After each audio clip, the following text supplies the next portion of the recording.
Hello everyone. आज के SSC GD के महत्वपूर्ण जीके में वो सारे प्रश्न होंगे जो एग्जाम में हमेशा पूछे गए हैं। कई बार यह प्रश्न रिपीट किए गए हैं। तो चलते हैं, बढ़ते हैं पहले प्रश्न पे। प्रवासी भारतीय दिवस मनाई जाती है, कब मनाई जाती है प्रवासी भारतीय दिवस? 9 जनवरी को मनाई जाती है। ऑप्शन नंबर डी इसके करेक्ट हो जाएंगे। अगला प्रश्न है, महात्मा गांधी अपने जीवन काल में एक बार भारतीय राष्ट्रीय कांग्रेस के अध्यक्ष कहाँ बने थे? कहाँ बने थे एक बार भारतीय राष्ट्रीय कांग्रेस के अध्यक्ष? तो याद रखिए बेलगांव में बने थे। ऑप्शन नंबर बी इसके करेक्ट हो जाएंगे। अगले प्रश्न पे आते हैं। अगला प्रश्न है, टिहरी बांध भारत की किस राज्य में स्थित है? किस राज्य में स्थित है टिहरी बांध? तो याद रखिए टिहरी बांध उत्तराखंड में स्थित है। ऑप्शन नंबर डी इसके करेक्ट हो जाएंगे। अगले प्रश्न पे आते हैं। अगला प्रश्न है, लिग्नाइट किसका एक प्रकार है? किसका एक प्रकार है लिग्नाइट? तो याद रखिए लिग्नाइट कोयला का एक प्रकार है। ऑप्शन नंबर बी इसके करेक्ट हो जाएंगे। यह मोस्ट इंपोर्टेंट प्रश्न है, कई बार एग्जाम में यह आ चुके हैं।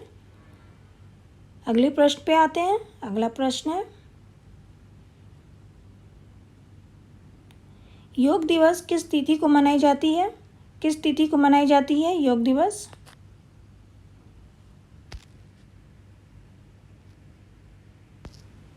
इक्कीस जून को मनाई जाती है।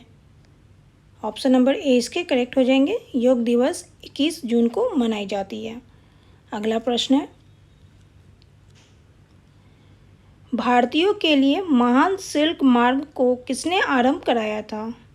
किसने आरंभ कराया था महान सिल्क मार्ग? तो याद रखिए कनिष्क ने आरंभ करवाया था। ऑप्शन नंबर सी इसके करेक्ट हो जाएंगे।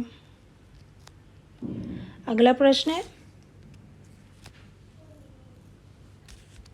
किस दो मुगल बादशाह ने अपनी आत्मकथा स्वयं लिखी थी? किसने आत्मकथा स्वयं लिखी थी? कौन सा दो मुगल बादशाह है? तो वो है जहांगीर और बाबर। ऑप्शन नंबर सी इसके करेक्ट हो जाएंगे। अगला प्रश्न, लोकसभा चुनाव लड़ने की न्यूनतम आयु सीमा कितनी है? कितनी है लोकसभा चुनाव लड़ने की न्यूनतम आयु सीमा? तो याद रखिए 25 वर्ष है। ऑप्शन नंबर ए इसके करेक्ट हो जाएंगे। लोकसभा चुनाव लड़ने की न्यूनतम आयु है 25 वर्ष। अगला प्रश्न है, भारत में कितनी राष्ट्रीयकृत बैंक है? कितनी राष्ट्रीयकृत बैंक है भारत में?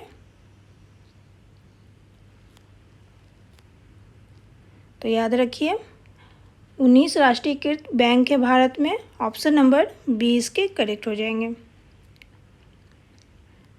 अगला प्रश्न है,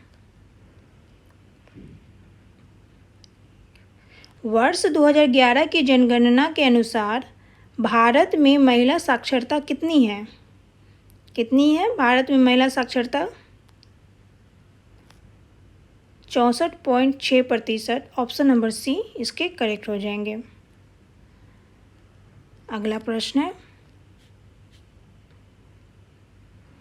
किस देश को उगते हुए सूर्य का देश कहा जाता है? किस देश को उगते हुए सूर्य का देश कहा जाता है? तो याद रखिए जापान को कहा जाता है। ऑप्शन नंबर ए इसके करेक्ट हो जाएंगे। अगला प्रश्न है, उत्तरी ध्रुव पर पहुंचने वाला प्रथम व्यक्ति थे? कौन थे उत्तरी ध्रुव पर पहुंचने वाला प्रथम व्यक्ति? रॉबर्ट पियरे थे। ऑप्शन नंबर बी इसके करेक्ट हो जाएंगे। यह भी मोस्ट इंपोर्टेंट प्रश्न है, कई बार एग्जाम में यह आ चुके हैं। अगला प्रश्न है,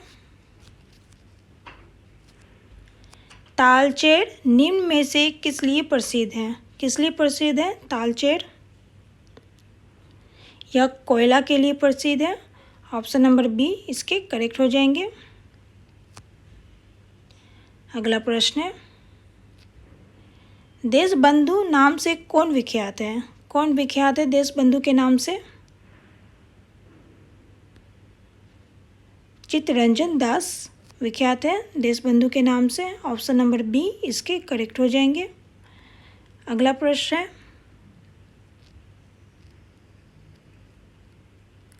सहारा मरुस्थल कहाँ स्थित है? कहाँ स्थित है सहारा मरुस्थल?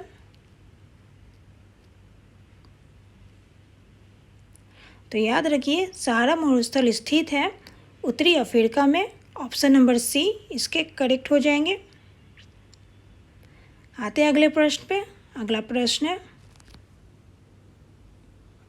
जनसंख्या की दृष्टि से विश्व का सबसे बड़ा देश कौन सा है? कौन सा है जनसंख्या की दृष्टि से विश्व का सबसे बड़ा देश? तो याद रखिए, चीन है जनसंख्या की दृष्टि से विश्व का सबसे बड़ा देश। अगला प्रश्न है, रेलवे मेल सर्विस कब शुरू की गई? कब शुरू की गई रेलवे मेल सर्विस? तो याद रखिए 1907 ईस्वी को की गई। ऑप्शन नंबर सी इसके करेक्ट हो जाएंगे। अगला प्रश्न है, महात्मा गांधी के सचिव कौन थे? कौन थे महात्मा गांधी के सचिव? महादेव देसाई थे महात्मा गांधी के सचिव। ऑप्शन नंबर सी इसके करेक्ट हो जाएंगे। अगला प्रश्न है, हाइड्रोलॉजी में किसका अध्ययन किया जाता है? किसका अध्ययन किया जाता है हाइड्रोलॉजी में? तो याद रखिए, पानी का अध्ययन किया जाता है। ऑप्शन नंबर सी इसके करेक्ट हो जाएंगे। अगला प्रश्न है, ग्राम पंचायत का चुनाव कौन कराती है? कौन कराती है ग्राम पंचायत का चुनाव? राज्य निर्वाचन आयोग कराती है ग्राम पंचायत का चुनाव। ऑप्शन नंबर ए इसके करेक्ट हो जाएंगे। आते हैं अगले प्रश्न पे। अगला प्रश्न है, कानपुर शहर किस नदी के किनारे स्थित है? किस नदी के किनारे स्थित है कानपुर शहर? तो यह गंगा नदी के किनारे स्थित है कानपुर शहर। ऑप्शन नंबर डी इसके करेक्ट हो जाएंगे। अगला प्रश्न, ताज महोत्सव किस राज्य में प्रसिद्ध है? किस राज्य में प्रसिद्ध है ताज महोत्सव? तो याद रखिए, यह प्रसिद्ध है उत्तर प्रदेश में। ऑप्शन नंबर बी इसके करेक्ट हो जाएंगे। अगले प्रश्न पे आते हैं। अगला प्रश्न है, कौटिल्य का अर्थशास्त्र कितने अधिकरणों में विभाजित है? कितने अधिकरणों में विभाजित है? तो याद रखिए 14 अधिकरणों में विभाजित है कौटिल्य का अर्थशास्त्र। ऑप्शन नंबर बी इसके करेक्ट हो जाएंगे। अगला प्रश्न है, दिल्ली चलो का नारा किसने दिया था? किसने दिया था दिल्ली चलो का नारा? सुभाष चंद्र बोस ने दिया था दिल्ली चलो का नारा। ऑप्शन नंबर ए इसके करेक्ट हो जाएंगे। अगले प्रश्न पे आते हैं। अगला प्रश्न है, जजिया कर कब समाप्त हुआ था?